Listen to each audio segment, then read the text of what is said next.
This is Newsconference Extra with Conan Nolan. Good morning and welcome to Newsconference Extra, a special segment of Today in LA Weekend. Joining us from Washington is Kristen Welker, host of Meet the Press, which airs every Sunday morning at 8 o'clock. So, Kristen, nice to see you. Let's talk a little bit about this remarkable event that's happening in a courtroom in Manhattan. First ever criminal prosecution of President Donald Trump, of a former president. Based on what we have seen in the impaneling of this jury, the number of alternates, the emotional breakdown that some people have had during voir dire, the case of somebody lighting themselves up, in front of the courthouse, it gets to the enormity of this moment. And I'm wondering what the political ramifications may be as the rest of the country watches this. It's just a court case, for crying out loud. And the consternation that we see around all of it, I think some people may say, is this an image of what another 4 years will look like if Donald Trump does win another term in office?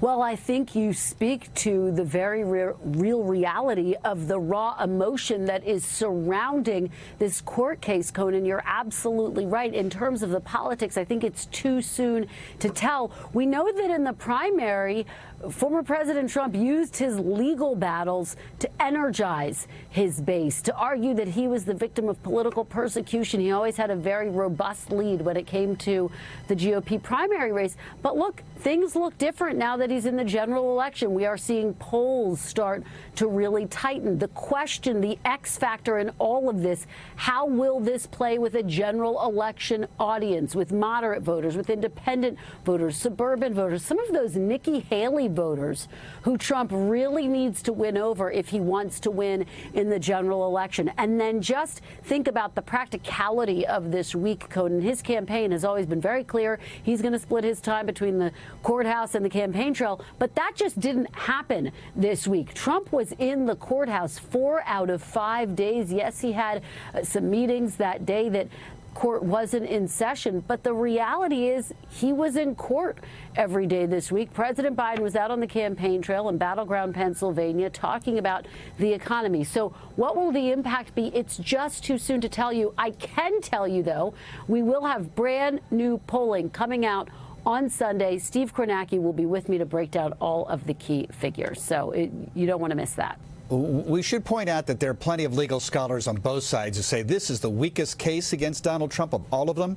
The notion that the district attorney had campaigned to go after Donald Trump is, somewhat of an indictment of the entire process. Be that as it may, though, I'd like to turn to another point, which involves a local issue that has gotten worldwide publicity. The University of Southern California having a public relations nightmare when it comes to the valedictorian who was pro-Palestinian. And they decided to take the microphone away from her, saying she's not going to speak, and that's caused all sorts of protests.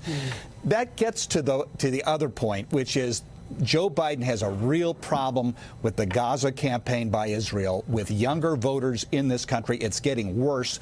How important is it? And is there pressure being put by the White House on Israel to end this war now? Because the president can't sustain much more of this.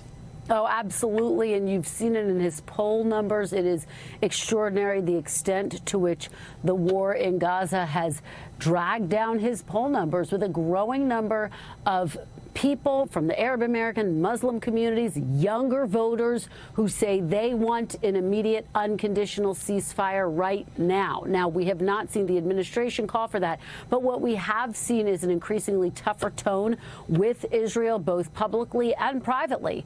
And the message to Prime Minister Netanyahu is to present a plan to limit civilian deaths.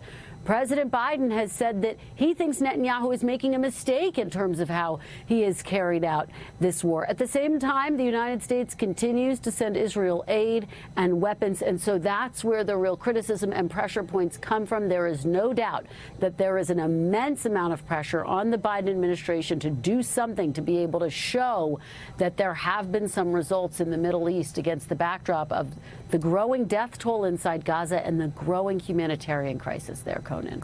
And the president campaigned this past week with members of the Kennedy family, or, arguably America's royal family, certainly within the Democratic Party. Let's talk about one Kennedy from Southern California, out of Brentwood, who's campaigning for that job. Robert F. Kennedy Jr. told us on our program that he doesn't care who he takes votes away from. And he really doesn't care much about Joe Biden or Donald Trump winning another term. He likes Joe Biden. He says it's a family friend, and he still doesn't know which camp he takes votes away from. He actually believes he engenders support from people who are not inclined to vote for either one of those candidates. What is your sense as to where Robert F. Kennedy Jr. Is the most concerning? Because there's a lot of what he says and campaigns on that emulates the kind of things that we hear from Donald Trump. Well, our new polling is going to have some new insight into the strength of his campaign and who specifically he might hurt. So I will just give you that tease. But look, the fact that you have him in any poll that you look at getting double digits in many cases is significant.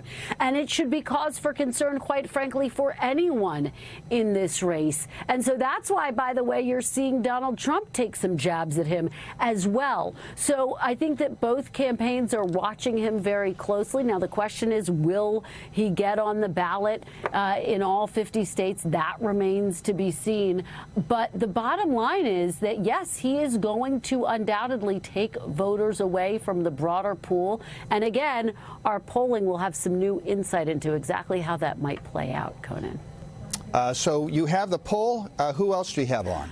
We will have an exclusive interview with President Zelensky of Ukraine. We will get all of his reaction coming up on Meet the Press on Sunday. Kristen Welker, host of Meet the Press, thank you very much for taking the time. Thanks, Conan.